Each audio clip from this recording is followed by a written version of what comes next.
Selamat petang, salam sejahtera. Tahukah Anda bahawa hukuman penjara Najib hanya 12 tahun sahaja dan denda 210 juta. Tetapi tahukah Anda bahawa Najib bakal ditambah hukuman 5 tahun lagi sekiranya perkara ini tidak dilakukan oleh Najib. Sepanjang 12 tahun dia ada dalam penjara Kajang. Hai, hello, apa kabar semua? Kita nak ulas hari ini tentang hukuman penjara Najib yang akan mungkin ditambah 5 tahun lagi sekiranya hal ini tidak dilakukan oleh Najib dalam masa bila-bila waktu sehingga 12 tahun. Apa cerita, bosku?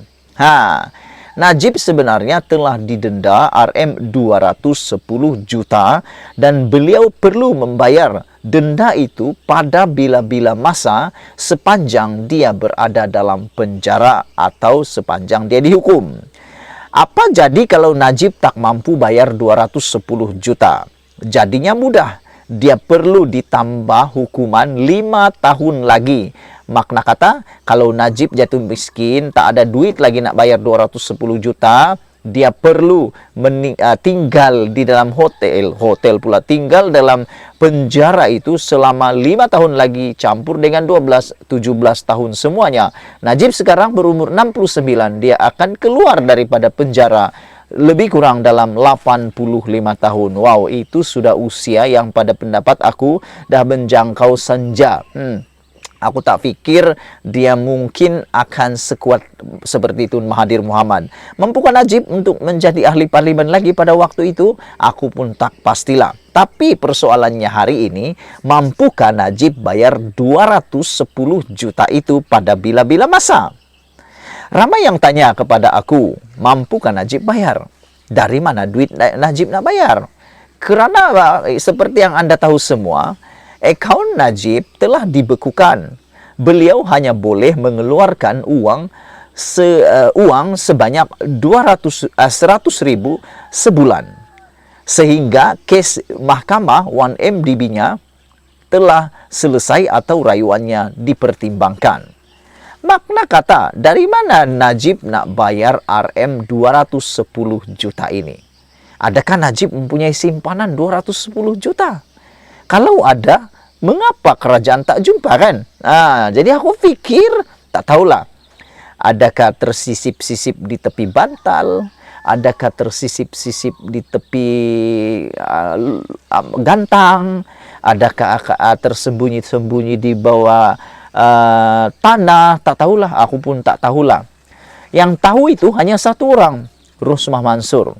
Rosmah Mansur tahu ada duit katanya. Kalau dia ada duit, dia perlu bayar Rm210 juta itu pada bila-bila masa.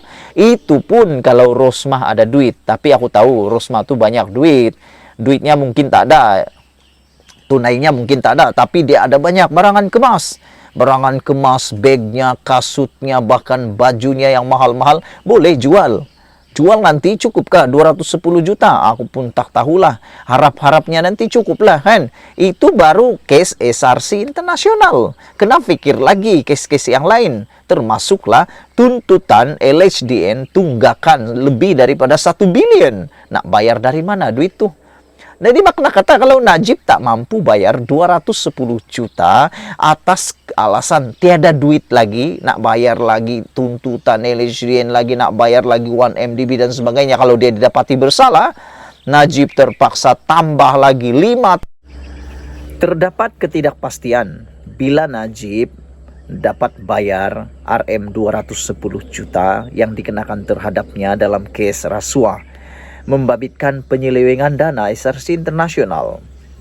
Berkaitan hal ini, golongan peguam berpendapat bekas Perdana Menteri berusia 60 tahun itu boleh membayar jumlah denda yang besar tersebut pada bila-bila masa sepanjang tempoh 12 tahun beliau dipenjarakan. Peguam Muhammad Katri Abdullah berkata, berdasarkan prinsip undang-undang, Najib boleh membayar denda itu pada bila-bila masa. Namun, jika beliau gagal berbuat demikian selepas hukuman penjaranya dijadualkan berakhir, maka tempoh pemenjaraan akan ditambah 5 tahun seperti perintah Mahkamah Persekutuan. Peguam Lim Wei Jet turut berkongsi pandangan sama dan berkata, tiada had masa yang dikenakan oleh Mahkamah Persekutuan berhubung tempo pembayaran tersebut. Oleh itu, beliau boleh melunaskannya pada bila-bila masa sepanjang tempo 12 tahun pembenjaraannya, kata peguam itu. Peguam M. Visnathan pula berkata, Najib boleh membuat bayaran secara ansuran atau mengeluarkan arahan untuk menjual hartana seperti yang diperuntukkan di bawah Seksyen 283 Kanun Tata Cara Jenayah. Dari mana hartana Najib? Adakah hartana Najib mencukupi untuk membayar 210 juta? Itu persoalan kita. Kebiasaannya, tempoh masa yang munasabah diberikan untuk membuat pembayaran. Katanya lagi, semakan dengan pihak berkuasa pula mendapati adalah tidak jelas sama ada Najib sudah membayar denda itu atau sebaliknya. Aku pikir mungkin Najib tak bayar lagi lah, kan? Kalau dia dapat pengampunan di Raja, rugilah dia bayar. Jadi lebih baik jangan bayar dulu, tunggu sampai rayuan-rayuan yang terakhir dapat. Begitulah. Pada Selasa, Mahkamah Persekutuan mengekalkan sabitan dan hukuman penjara 12 tahun serta denda 210 juta yang dijatuhkan ke atas Najib bagi kesalahan menyeleweng Rm42 juta dana SRC internasional. Panel 5 hakim dipengerusikan oleh Ketua Hakim Negara Tun Tengku Maimun Tuan Mat menolak rayuan Najib untuk menepikan sabitan dan hukuman yang dijatuhkan oleh Mahkamah Tinggi Kuala Lumpur ke atas beliau pada 28 Julai 2020. Pada 8 Disember 2021, beliau turut gagal menepikan sabitan dan hukuman itu di peringkat Mahkamah Rayuan. Jadi rakan-rakan penonton sekalian, itulah dia keadaan semasa Najib. Bila beliau nak bayar, bila dia akan bayar, itu terpulang pada dia. Dan paling penting, bergantung sepenuhnya kepada anak-anak Najib dan juga Rosmah Mansur. Aku fikir mungkin dari segi aset Najib mampu membayar ini. Dari segi aset mungkin dia boleh jual hartana seperti rumah, kereta, tanah dan sebagainya. Selain itu Rosmah juga bolehlah menjual cincinnya, jamnya, kasutnya, handbagnya dan sebagainya. Tapi selepas menjual dan membayar itu semua, habislah harta mungkin. Kesian juga lah, karena boleh buatlah. Yang penting sayang Kak Najib tu nombor 1 ya, Kak Rosmah. Harap-harap nanti dapatlah mampulah mencukupkan 210 juta bagi membolehkan Najib tidak ditambah 5 tahun lagi penjara. Sekian dulu perkongsian untuk kali ini. Jangan lupa tinggalkan komen Anda. Sila tekan butang subscribe. Malaysia kita punya, kita jaga sama-sama, cintai Malaysiaku. Kita jumpa lagi. Bye-bye.